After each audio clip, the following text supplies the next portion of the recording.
thanks everyone for joining. And I'm sure a few more people will probably join in the next couple of minutes. So yeah, it's been a couple months with a bit of a summer break. But there's nothing like a bunch of strangers muted on a screen to bring you together during the lockdown. So yeah, so we have a webinar today, more technical than some of the others we've done, providing an introduction to natural language processing, or NLP. And anyone that's watched The Social Dilemma on Netflix is probably already freaked out by it.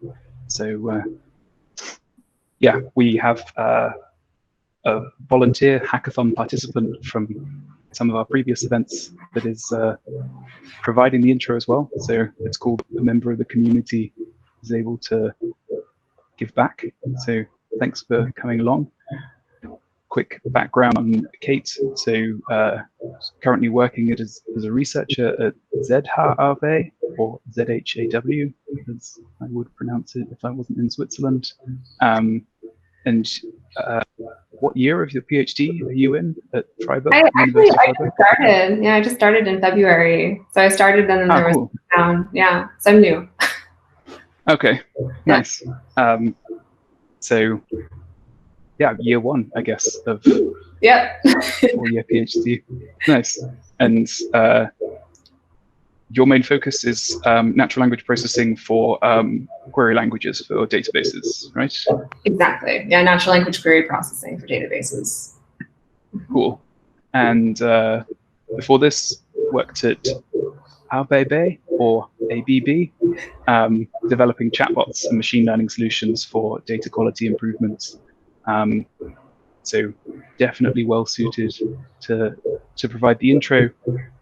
We'll send out some contact details as well at the end. So if you have questions about what's presented, and we'll also send the slides and let you know when it's recorded, when it's up on our website. So yeah, take it away. So this is a very light introduction to NLP. So if anyone, so if you're studying NLP or you've already done like a bit of an introduction, it might be a little redundant, but maybe you can still learn something from that. Just a few words about myself. Chris already did a really good job introducing me. I'm Kate. I'm originally from the US, but I moved to Europe 8 years ago. To study NLP, actually, because universities in the US are really expensive. And so I moved to France. And then I moved to Switzerland. I started working. And now I am back in school. So that's a little bit about me. And I will start the presentation. A few years ago, actually, when I was doing my master's back in, I would say like 2014, if you Googled NLP, sometimes you would find something called neuro-linguistic programming that would come up. And it kind of sounds like computer science, actually, right? Like there were neural networks, you have neuro, linguistic and languages are very similar. And then programming, you know, that sounds like computer programming. But in fact, neuro-linguistic programming is not NLP. So if you're Googling for NLP and you find neuro-linguistic programming, it's a different type of NLP. The NLP that I'm going to talk about today is natural language processing. I actually have a linguistics background and then sort of switched to NLP and had to catch up on the technical background. But I'm a huge language nerd. And so the idea that computers can understand human language was why I went in this direction with my studies and my career. So natural languages are really difficult for computers to understand. As you can see in this very lovely graphic, computers are not so good at understanding human language, but they're really good at understanding numbers. So, and also sometimes it's a little bit difficult for humans to understand natural language as well. So if you can see in this headline here, which is a little bit grim, sorry about that, but it's a really good example of ambiguous language. So mutilated body washes up on Rio Beach to be used for the Olympics beach volleyball. And this sentence has, so this headline has two meanings. You can see in the, so on the right side of the screen, Twitter had a field day with this headline. You can see the first one is, do they plan to use the whole body or just the head? So some people, I mean, probably willfully misunderstood this sentence to that this mutilated body would be used in an Olympics beach volleyball game, rather than the beach where the mutilated body turned up would be where the Olympics beach volleyball games were held. And in fact, this kind of miscommunication, it happens all the time between people. Even when we speak, I mean, I live in Switzerland and there are 4 national languages. I only speak 2.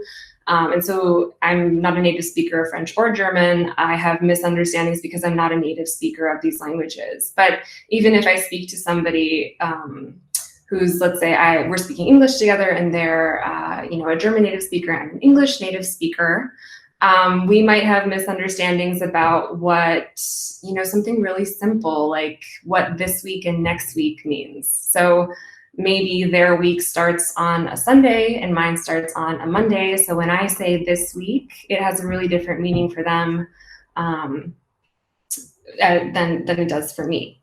There's another example would be something like the sentence, I made her duck, is also ambiguous. So these kind of misunderstandings happen all the time between people. And it's even more difficult for a computer, with no context, who doesn't really exist in our world, maybe doesn't know about who we are and what our backgrounds are, to understand human language. Some other things that are included in the complexity of natural language processing are the fact that language is very much alive. Our language is changing all the time. The way that we speak now is not the way that we spoke 50 years ago. I have a completely different set of vocabulary and expressions that I use than my grandparents' generation does. That's also something that's difficult for computers to know. And there's other things like, spoken language is very different from written language. Like tweets, if you're doing natural language processing for tweets, it's very different than doing natural language processing for a very a literary work, for example. So there's all of these different complexities. How do we, with all of this, how do we get computers to actually understand what we mean and what we want to say? Oh, also, I can't see the Google chat anymore because it has my presentation on it. So if somebody wants to ask a question, if you could just say the question out loud, or if somebody could say the question out loud, it's okay if you stop me. I don't mind. Yeah, I'll jump in and interrupt if something comes through the chat. Okay, great. So natural language processing is the subfield of computer science that deals with translating natural language into a format that computers can understand. I'm going to go through there's so lots of different things that are included in NLP, and so I will go through a few examples of what these are. And again, feel free to stop me if you have a question. So one of the first examples, and something that has been very popular in the last 2 to 3 years, I would say, are chatbots. I was formerly a chatbot developer, so this is basically what I was working on for 2 years. So chatbots understand natural language, and they also understand context. And chatbots are a good example of something called NLU, or natural language understanding. And this is like a subfield of computer science, and then natural language processing, and then natural language understanding. The way that chatbots work is, so you can see here in the green box on the right, the utterance would be something, so an utterance is the language that's coming from the user. So if I were, for example, on a website and it was a news website and I didn't want to filter through all of the different news stories in the past couple of days, maybe the news website has a chatbot where I could write something like, show me yesterday's financial news. And so the chatbot would parse this sentence, and it says, oh, yesterday, that's something that I recognize, that's an entity. And financial as well, I recognize that as a word, it's a keyword, so another entity. And it recognizes show me yesterday's financial news as an intent show news. So it recognizes what the user wants from it. So it would give you back something like, so it also requires some context. So if I say, show me yesterday's financial news, it has to know that yesterday is September 15th. So it would maybe give me a list of all of the financial news articles that were published on September 15th.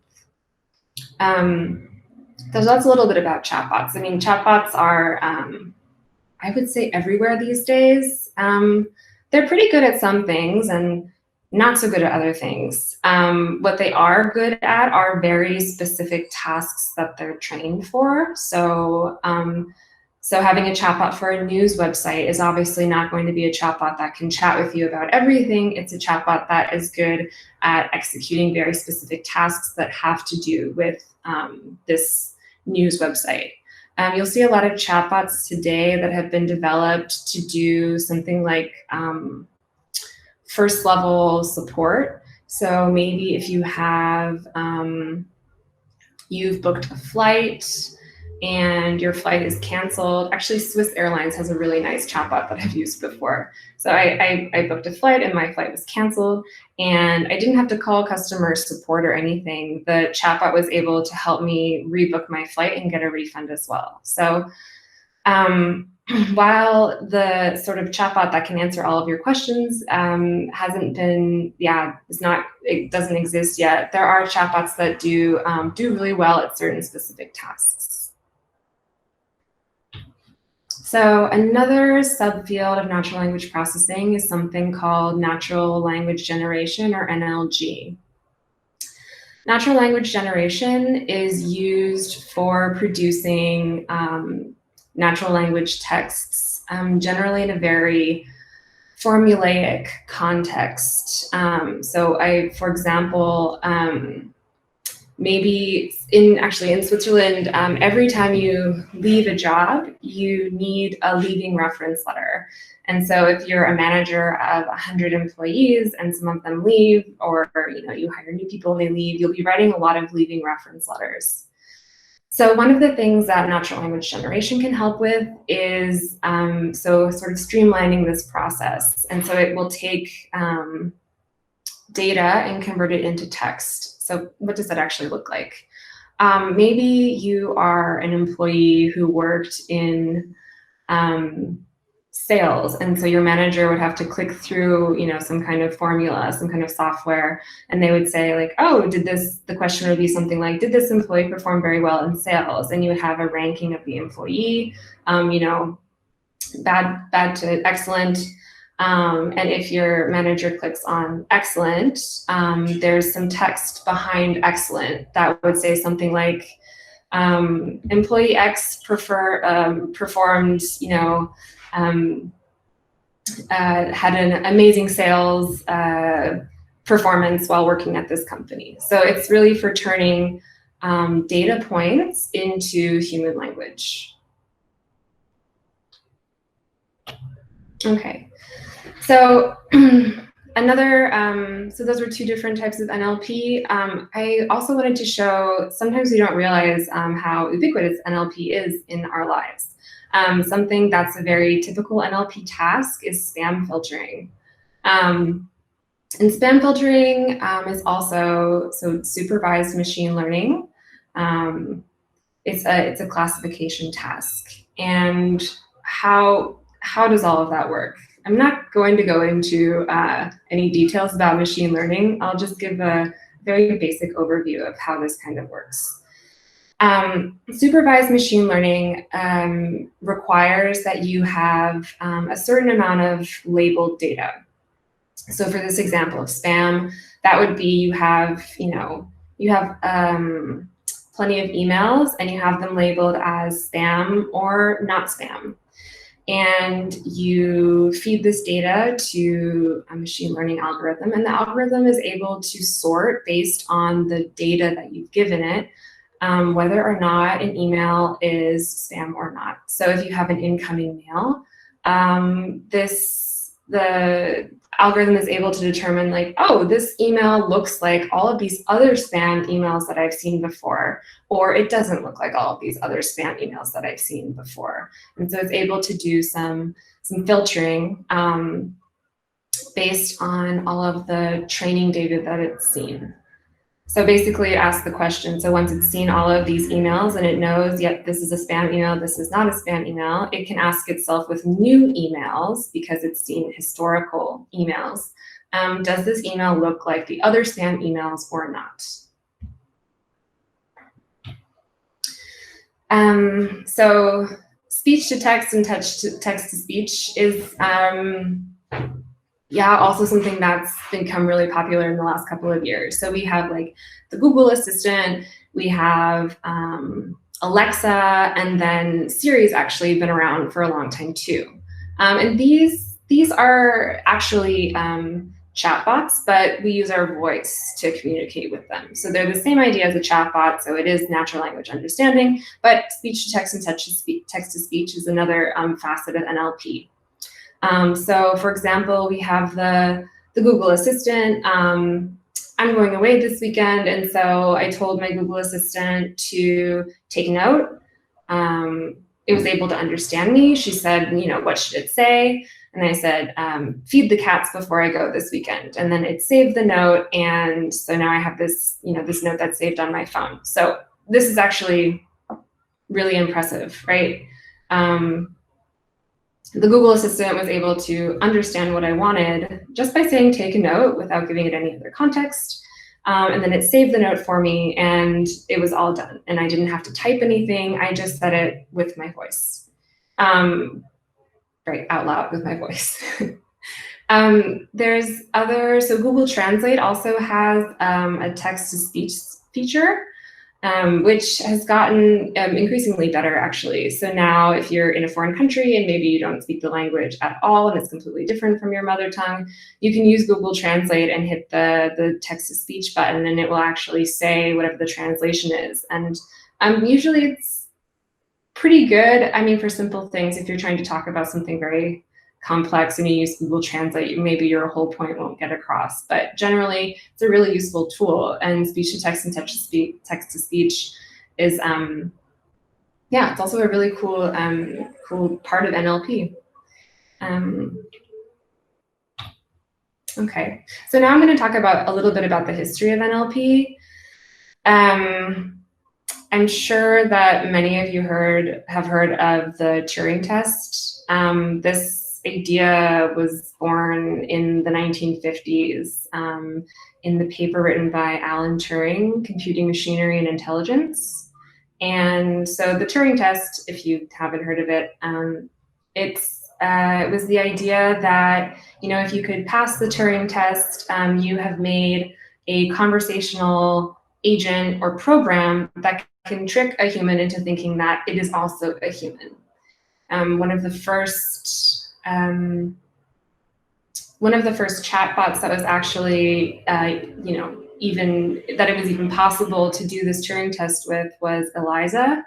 And she was created actually back in the 1960s, which is impressive because you don't really think, NLP seems like very, very cool and recent, but people were already working on this problem in the 1960s. And Eliza was one of the first examples like that. She was developed to be sort of a therapy chatbot. And she did not use, there was no machine learning, computing power back then was really sort of limited. But in the MIT Artificial Intelligence Laboratory, they created this rule-based chatbot. And what Eliza was able to do is mimic the responses of the users. So if you see on the right side of the screen here, you can see, so this is not the original Eliza. Nobody can find the original Eliza, but this is an implementation that was done in 2005. But you can see on the, so towards the bottom, it says, he says, I'm depressed much of the time. And Eliza says, I'm sorry to hear that you're depressed. So she worked in this very like rule-based way, selecting keywords and then mimicking and repeating back to the user. And actually, I mean, it was able to trick people, well, not trick people, but people believed that Eliza was a human being behind, so on a different computer. They were actually convinced that, and I guess in the 1960s that makes sense. I don't think that this conversation would trick someone today because we've interacted with much more advanced chatbots, but for back then this was quite impressive, and people did actually believe that Eliza was a human, maybe not an actual therapist, but a human. NLP in the 80s and 90s became a little bit more exciting because we have more computational power available. And it's also when the statistical revolution occurred. So I guess putting together natural language processing and a statistical revolution seems, I don't know, maybe it doesn't fit together. But as an example, I have here topic modeling. So if we're looking at statistics and NLP here in this example, it would be for how many times does a given word appear in a document or a set of documents. And on the, so you have a set of documents here that are about seeking life's bare genetic necessities. And you can see the topics that have been pulled out of this set of documents. So gene, DNA, genetic. So you can tell that, you know, you can see the major topics in the first article, in the second article, third and fourth, and so on. And you would use this technique if, for example, you had, so topic modeling is an NLP technique that uses unsupervised machine learning. You could see, for example, so maybe go back to that. Unsupervised machine learning is machine learning where you don't need labeled data, such as in the spam example that I gave before. So when could you use topic modeling? Maybe if you had, for example, I don't know, 1,000, or maybe if you wanted to see like what are the major news topics from 2020. If you use topic modeling, it would go through all of the major news articles and do some statistics and tell you, so which word appeared most frequently, these are the major topics, and it would be able to tell you in this way what the major trends and news topics are from 2020, although none of us probably want to do that because 2020 has been kind of a disaster. Okay, so recent NLP breakthroughs, I won't go into a lot of detail on these, but the NLP community was very excited about BERT. He has a really nice name. It's a bidirectional encoder representation from transformers. It's basically a very large language model that was trained on 800 million words from book corpus. And that came out in 2018, and that's from Google. And then most recently, actually just a couple of months ago, GPT-3 was announced. GPT-3 comes from OpenAI. It's a generative pre-trained transformer. These are definitely not things to go into detail in an intro to NLP presentation, but they are very exciting in the NLP community. Some words about GPT-3. It cost $4.6 million to train. And something that I also wanted to talk about, because all of this NLP, it's really exciting, and deep learning and machine learning, it's really exciting, but we also need to keep in mind the environmental impact that training all of these models has. So you can see this quote here, a deep learning model can generate 155 pounds of CO2 emissions. That's a lot. The average American, generates more CO2 than like a European, for example, but the average American generates 36,156 pounds of CO2 emissions in a year. So they really do, all of these deep learning models, they really do generate a lot of CO2 emissions, and I really hope that the field moves towards sort of being more conscious and more green in the future, and not just in this direction that the larger the model, well, of course, if you train a model with more data, it will be better, but I hope that we are able to discover something that sort of curbs these CO2 emissions. So up next, I have a short tutorial. So I'll go through a Jupyter notebook with you all. And I'm going to look at what an NLP pipeline looks like. And I'm looking at Spacy. It's a pretty popular NLP library. And so here, this is a diagram showing what a typical NLP pipeline looks like. And we'll actually go through all the steps, and I'll show you at each step what each of these things look like. But now I'm gonna turn off my presentation, and I will stop sharing for a moment. Does anyone have any questions before I move on to the tutorial? Hi, yes, I have a question. Thank you so much for sharing your passion about language and language processing. It's super interesting. How are we? So I understand that now we're pretty good, or on the way to be good, to get the content when people speak, and so that the computer can understand. The computer also get like the intonation and the emotions through, you know, the language and speaking, because a lot of it, even as humans, it's something that we need to develop, right, to really understand what is the true meaning of what other people say. Yeah, that's a good question. So I think with so processing speech and intonation is very difficult because it's different in every language. As humans, we also use facial expressions and hands, although less so in 2020 because we can't even see the bottom half of people's face when it's covered with a mask. But normally, we use all these different cues to figure out how people are feeling. So I don't know a lot about sentiment analysis for speech. However, there is definitely sentiment analysis for written language. So there's actually quite a few tutorials, and I can send you one if you want, where you go through a series of tweets, or you go through customer reviews, for example, and you can see whether or not the reviews are negative or positive or neutral. So sentiment analysis does certainly exist for written text. I think it's pretty complicated for speech. I mean, there are some cues, and I'm sure there's some work about it, but I don't really know too much about that. Super, thanks a lot. All right, so I'm using a Jupyter notebook.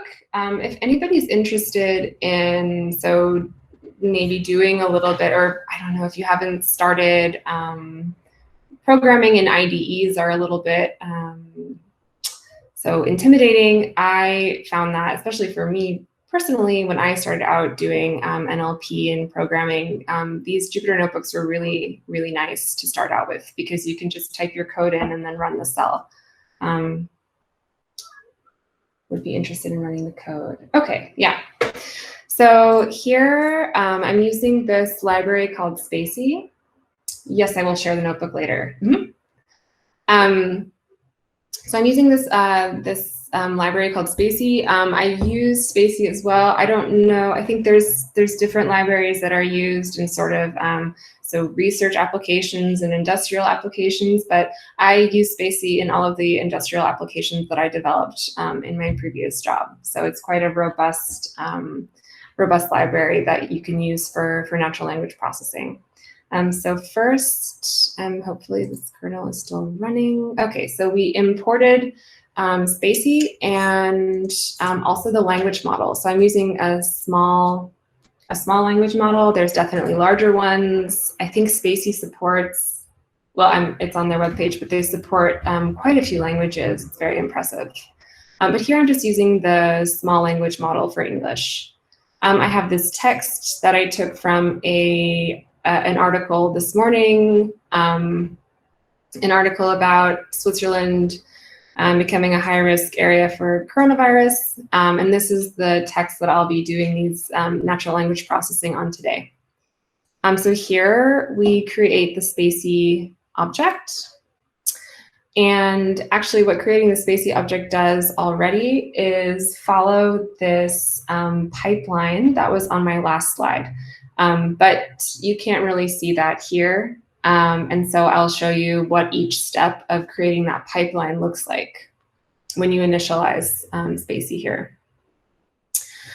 One of the things that's very so difficult, because human language is so diverse and ambiguous, is that when we do NLP, we try our best to normalize the language. And it can look like a lot of different things.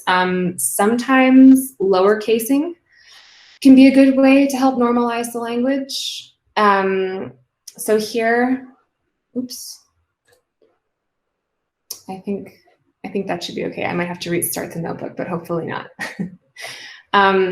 So lowercasing is one of these normalization techniques. And so why would we want to do lowercase? So maybe if you are doing topic modeling, like I described before, with all of the newspapers, and you're doing word counts, you want all of the words that are the same to be counted as the same. But a word like infection, that has a capital I, and a word like infection with, or the same word with a lowercase, are not going to be counted as the same word if you're doing topic modeling, for example. So this is one way that you can do it. There's no, when you are doing natural language processing, there's no set in stone way to process. I mean, the pipeline really depends on what your project is. So there's no right or wrong way to do a normalization technique. There's a lot of different ways and a lot of different things you can or you can choose not to use. And lowercasing is just one of these ways. One case where lowercasing might not be a good idea is if you use named entity recognition. And I will show an example of named entity recognition at the end of this notebook. But named entity recognition is when you use so an NLP technique to recognize certain things in your text. Like, for example, in this text, we have Switzerland. So if you apply named entity recognition to this text, it will recognize that Switzerland is a country. But I'll show you a nice visualization of that a little bit later. So we have lowercasing as a normalization technique. And I can show you what that, hopefully, yeah, what that looks like. So now we have this whole text from here before.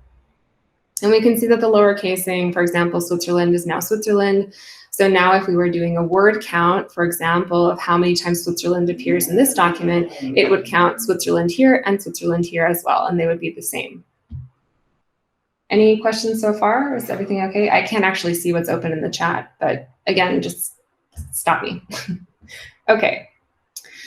Another thing that's important when you are doing natural language processing are stop words. Stop words are words in a text that don't carry a lot of semantic meaning. So they're kind of, they're very important to us when we speak to each other. So if someone says, for example, in the US versus in US, for me, it sounds very weird because it's not grammatically correct. But the computer doesn't need to know that, actually. So if you take the word the out of the sentence, the computer is going to be able to, or, you know, it's going to be able to understand the same meaning as like in the US and in US.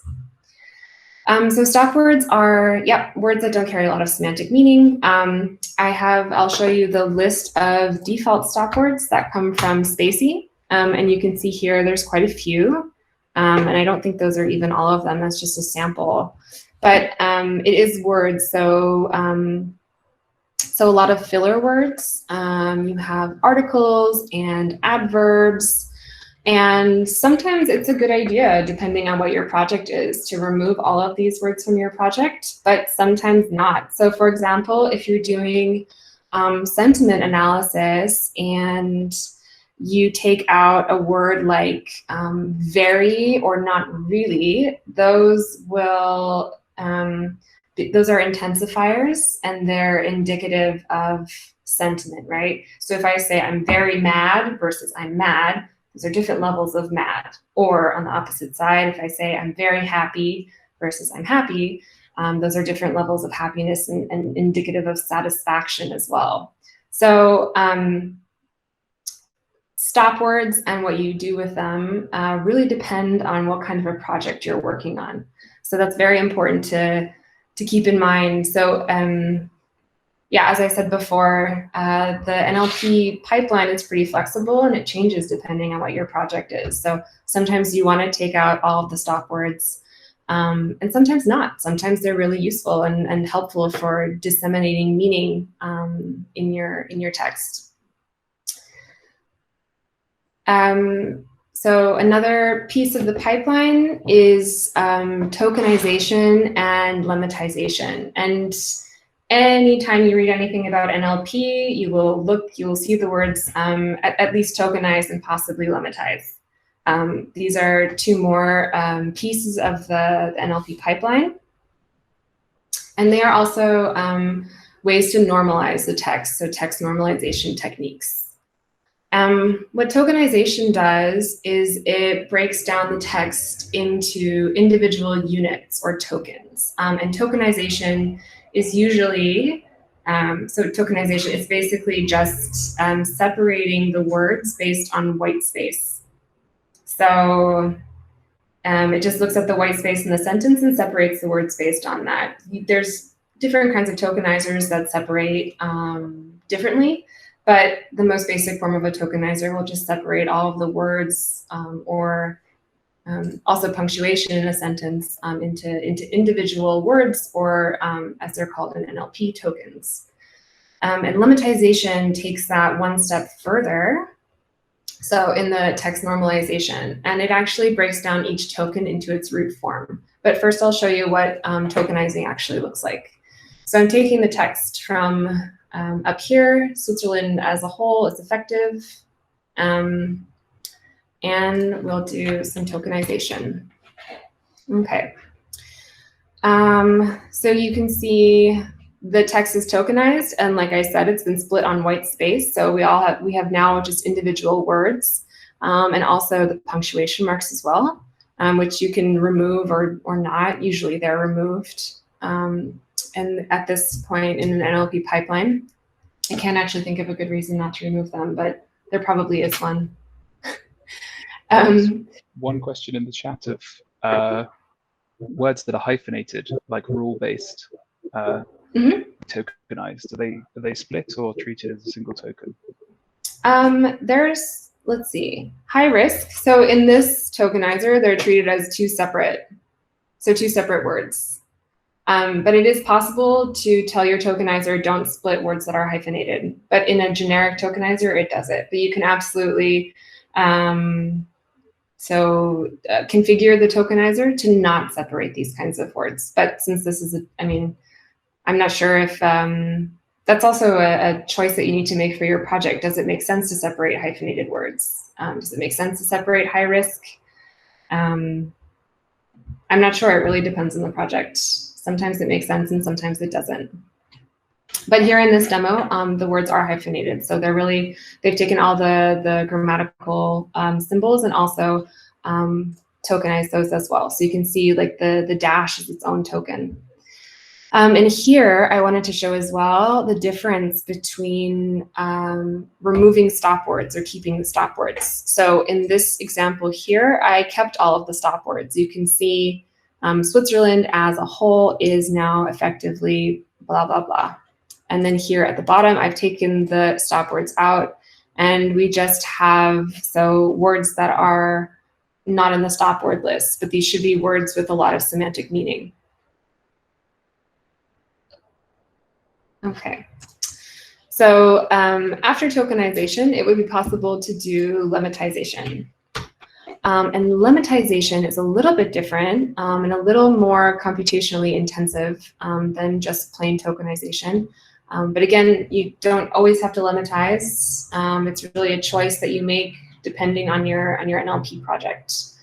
So here, what does lemmatization do actually? I said that lemmatization takes a token and then reduces it to its most basic form, or what we call the root of the word, right? So if you have, let's look at an example here, effectively high risk area, coronavirus infection. Okay, so here in the original, we have the word rates, and rate is the plural form of rate, right? And so in the lemmatized version, we just have rate. So it breaks the word down. For plural words, it removes an S. For verbs, it reduces it to, for example, here we have past. Past is past, but in the past tense. That's a bit confusing. That's past a lot of times. So here we have past, and then in our lemmatized form, we just have pass here. So it took this past tense verb and then reduced it to the infinitive. And I think we can see that a few more times here. We have, established, that becomes establish when it's lemmatized. So again, infections becomes infection. Inhabitants, these are all examples of plural nouns that have taken on their root form, which is the singular form. And so lemmatizing is, just another way that you can normalize your text, but definitely not always a necessary part in the NLP process. Another part of the NLP pipeline that you'll see very often if you start getting into NLP is part of speech tagging. And sometimes it's just called POS, sometimes it's called POS tagging. But this is the part of the NLP pipeline that actually goes in and looks through the tokens that you have. When would it be useful to lemmatize? So again, if you are doing a project where you need to, for example, the statistical topic modeling, if you're counting words, then it would be useful if all of the words have the same form. So that's an example of when you should, or you could lemmatize. So then we have this part of speech tagging, and this is when you go through your list of tokens and they are tagged with whatever part of speech they are. So Switzerland is a noun and pass is a verb, and the part of speech tagger goes through each word and really does tag it with his part of speech. So it's kind of like those, I don't know if any of you had to do this when you were in middle school, but I definitely had to go through and write, go through sentence structure and say this is a noun, this is a linking verb, and this is, and so on and so forth, an adjective and an adverb. Oh, I saw that question about NLTK and Gensem and Spacy. I think I haven't used Gensem a lot. I've mostly used NLTK and Spacy. I think that Spacy is normally used for more industrial applications. And NLTK, Spacy is also very efficient, actually, so it's good for industrial applications. And NLTK has a lot more packages and sort of research functions. I think they can both do similar things. I think NLTK is not as optimized as Spacy. And NLTK is also, I just know it from a research standpoint. And then Gensem, I'm sorry, I haven't really used it except for the bag of words model that you can get from Gensem, but none of the NLP pipeline stuff. Yeah. Okay, so let's see what part of speech tagging actually looks like. So here, oh yeah, thanks, Marta. That's definitely not clear to people who don't know. No worries. I try to to help you with some few remarks behind the scene. Thanks. Okay, So this is what part of speech tagging actually looks like. So you can see here, Switzerland is a proper noun, effectively is an adverb. We have an adjective, even the punctuation is tagged. Risk area, both nouns. Coronavirus is a noun. Again, punctuation. And really it goes through and tags, it also tags numbers, even if it's not really a part of speech, but it does go through and tag numbers as well. So days, you know, here's a verb, we have this adjective, and it goes through. And so we need part of speech tagging for the next step in the pipeline, which I'll show you in just a minute. But this really does go through and tag every word with its part of speech. Okay, and the last thing that I'm going to show is something called dependencies or dependency parsing. What dependencies are is dependency parsing goes through a sentence and analyzes the relationships between tokens.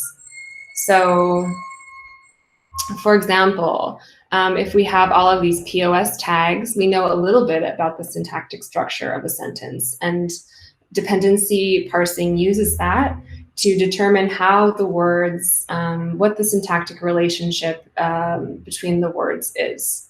And this is able to give a computer a little bit of a better idea about how words are related to one another. So here I'm going to print the token. So all of these words are the same as these words from before. So I'll print the token, the part of speech again. So the same thing is up here, and then the token dependency as well. So be able to see that. So you can see again the part of speech. Switzerland is, I didn't quite see the whole of that message, that question. Actually, they have a whole section to explain how to do that in the NER section of their website. They have really good documentation too, but it's absolutely possible to train your own named entity recognition model and kind of build it on top of theirs. Yep. Okay. So it's really nice that we can do this sort of dependency parsing, but it's kind of confusing to see what it actually is here, right? So I have a proper noun, and it's an end subject, whatever that is, an adverb, maybe an adverb modification. So what I've done is I have a visualization to show what dependencies actually look like, and hopefully the visualization actually works. It does, great. Okay, so this is a visualization of what dependency parsing and what dependencies actually are. So we can see the parts of speech below each word. Switzerland is a proper noun, as is tagged as a conjunction. We have a as a determiner, whole as a noun, and then we have our auxiliary verb, which is. And you can see from the way that the arrows go, which words are dependent on the other words. So here we see that this whole first part here is the nominal. So we have a nominal subject, which means this whole part of the sentence is all of these words together are basically the subject of the sentence, and they're linked with is. And here we have a is a determiner, and it is modifying whole as a noun. And then we have this propositional object here, right? So we have these two words, the noun and the determiner, are a prepositional object that starts here with as. And you can see that, so a modifies whole, and these two words together are part of as. So it gives you a little bit of an idea of how all of these words are connected to each other. And we feed this model into our natural language processing pipeline to give a system a good idea, or at least a better idea, of how all of these words are connected. Okay, and the last thing that I will mention in this little demo is named entity recognition. Named entity recognition, what I mentioned before, is when, so you have a language model that's been trained to recognize different kinds of entities in a text. Different entities like language, religion, cities, often people's names, dates, and different things that you will find in different texts. And so here, I'll show you a little bit about what that looks like. So in our text, we have these entities that are recognized by the really, so I just took the basic named entity recognition from Spacy. But you can absolutely train named entity recognition models, as I said before, for your specific needs. So here we can see that out of the text, it picked these words. So it recognized that Switzerland is a geopolitical entity, right? It's a country. It recognized that Swiss is a nationality. Again, we have Switzerland. It recognized 2 numbers. And it recognized a date. And this one is always very impressive because the previous 14 days is not a typical date format. It's not like June 24th, 2006 or something like that. But this model is able to recognize, because it's been trained on plenty of data, that the previous 14 days refers to a date. And I have a little, yay, the visualization worked again. Okay, so here you can see how it picks out the different entities in a text and tags them. But yeah, that's the end of my tutorial. And if anybody has any questions or if you want to look at something again.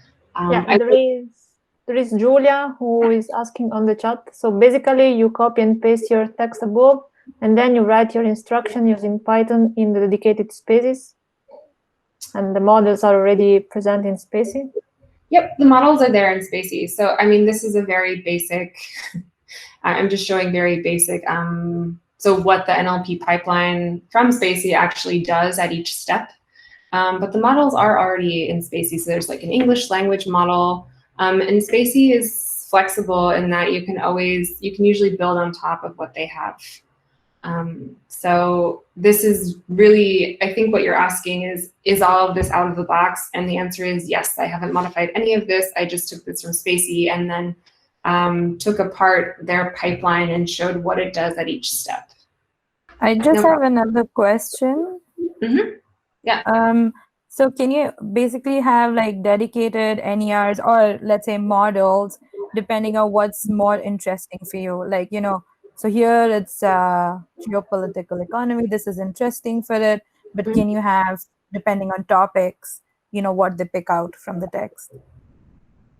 Models only picking out relevant information. Yeah, absolutely. If you wanted to, you could go through and say, I'm only interested in these entities, look for these entities. It's possible to filter. Yeah.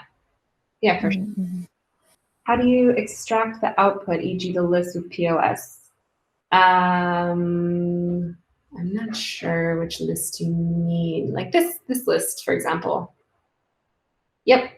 I just wrote a for loop to get all of the tokens and their POS tag out of the text that I have above.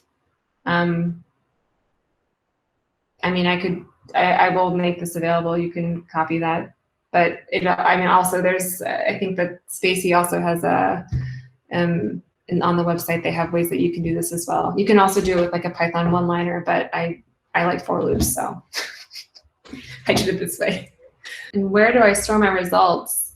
So these are not being stored anywhere. They're just existing in this Jupyter notebook. If you wanted to set up an actual pipeline, you would have to have, so probably a JSON for all of your different documents or a database behind all of this, and you would import the documents that way.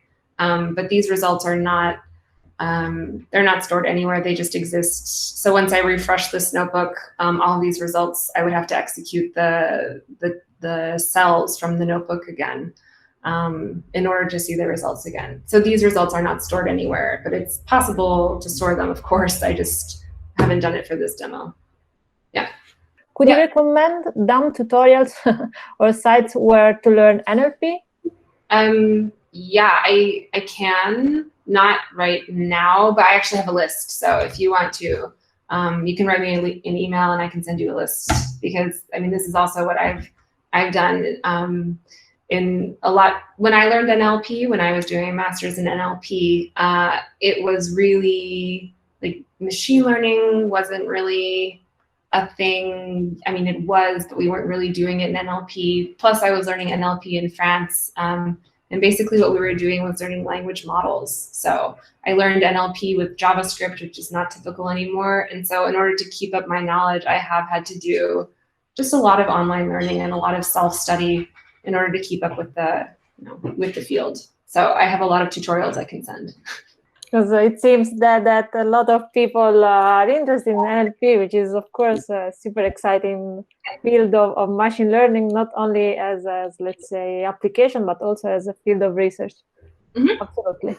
Yeah. So I'll, I guess with the Jupyter notebook, I'll put a lot of some links, or I'm not sure how we'll do that, but I will make them available. Oh, awesome. Very good. Actually, I have a question for your curiosity, Catherine, while the other people maybe think of something that they want to ask as well. What about model for question answering problem? So, for example, you have I don't know, a document, or better, you have, let's say,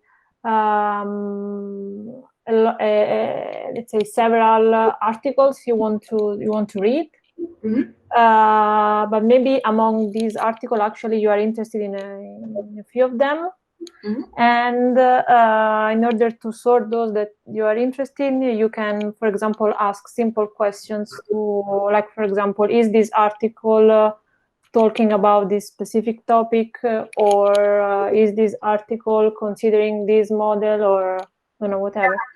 So did you ever work with these? Do you know some kind of maybe common techniques? If you want to search your documents and then see what the topics are, you can do topic modeling, and then I'm not sure what kind of application you're going to use it for, but I would, for example, do topic modeling, and then if I wanted people to be able to search through documents, I would kind of put a chat interface over it, so they would be able to see what kind of topics were available. But that's actually kind of what I'm doing in my PhD, is this like natural language queries for databases, is that people should be able to ask any kind of question, like how many, I don't know, I can't think of a good example from databases that I'm using. How much did all of the European Union funded projects cost in 2019? And they should be able to ask it like that, and then get a result back from the database or a set of documents. Okay, well, this sounds cool. We have actually other questions. Okay. Isa is I hope to spell it correctly. So there is a master degree in NLP. And is there a master degree in NLP, or is it a line of research within a master degree? I think that there's some master's degrees. It depends on the university. It also goes by a few different names. So I know, like at the University of Zurich, it's still called computational linguistics. So if you search for computational linguistics, what you're actually searching for is NLP. You'll also find it in a lot of master's degrees that are dedicated to machine learning. But sometimes, I mean, oddly enough, you'll find linguistics departments that still do NLP, or that have NLP within their department. What about job openings for NLP? I don't know about that. But it is like, it's a very popular area right now. NLP is being applied in a lot of different fields. So, I mean, I've seen quite a few. Oh, do you know what? There's a lot of NLP job openings that are actually, they're called data science now. So the field has been evolving and goes by a lot of different names, but data science is also, I mean, you do NLP when you're a data scientist. So if you search for data scientist positions in LinkedIn or something, you will find jobs for computational linguistics, or that have a description that say So this is a job doing data science, but you also need to know NLP. So a lot of NLP jobs are actually data science jobs. And also that same goes for the master's degree. I mean, sometimes I know new master's degrees are being called data science, and part of that degree, a large part of that degree is NLP related. So, oh yeah, there's tons. Coursera has a ton of courses on NLP. Actually, there's a new one from Andrew Ng. I recommend actually Fast AI courses. Yeah. So the goal of the Fast AI library and of the institution behind it is to, let's say, somehow, and forgive me if I use this term, democratize AI somehow. Yeah, I mean, of course, and yeah, also in Coursera, but this is free and you have a lot of videos. They also provide a lot of notebooks. This is not only for, so the link I pasted here is only for NLP, but actually the library is for deep learning, so that they do also computer vision, and it's very good. They go into the details and they show you actually the different pieces, and they teach you how to do it without having any type of knowledge, neither in computer science, data science. So these could be a good references that I truly recommend for those that are interested to learn the topic. Yeah, there's but a lot. Of course, there are millions. Yeah. Coursera is full of that. Oh, that's cool. Wow. Yeah, nice. That's very cool. I love to hear about different language models that are being built for, so I mean, there's tons of NLP resources for English, but for like languages that aren't spoken as widely as English, it's really important to have the NLP resources there for them as well. So it's a really cool project. Indigenous languages and Portuguese, that's cool. For Julia, about the validity of the courses, I think it depends. So it also depends on what you want to do. So if you want to be a data scientist and you take a bunch of NLP courses and you have a really nice GitHub repository showing everything that you can do, maybe you don't need a master's degree. It depends on what the requirements are for the job that you want to get, and probably what country you want to work in. But I wouldn't say that a degree in data science or in NLP is absolutely necessary for getting a job in the field. There's a lot of different paths that you can take to go there. For my PhD is really special actually, because my funding for my PhD comes from an applied university. So it's kind of more of an industrial PhD actually. Which is great because I'm working on industrial projects, and eventually I want to go back into industry and work on industrial projects. So I don't have to do this where I leave industry and then don't have experience for a few years and then come back into, going back into industry. So the requirements for admission were, I mean, they're going to be different everywhere. What they were for my situation are really different than depends on where your funding comes from and what university you're working with. I can't really say what the admissions are for every university.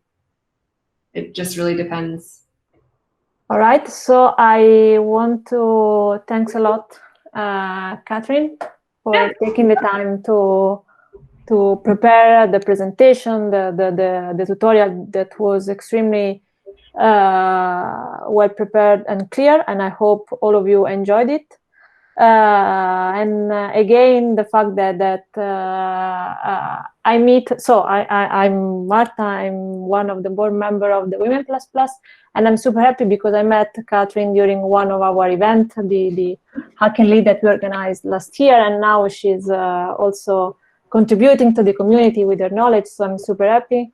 And I let's say encourage all of you, if you want to also share your knowledge in another field, feel free to chat us, to send us an email, and we are happy to also host webinar about different topics. Indeed, next week we will have another webinar on reinforcement learning, actually, here with a company, with Vision. We have, you can find the link on our social media, LinkedIn, Instagram, Facebook, etc. Perfect. All right, guys and ladies and everybody. So I wish you a nice evening, and I hope to see you around at a certain point face-to-face, not only online, virtual, even if also virtual is nice to chat with you.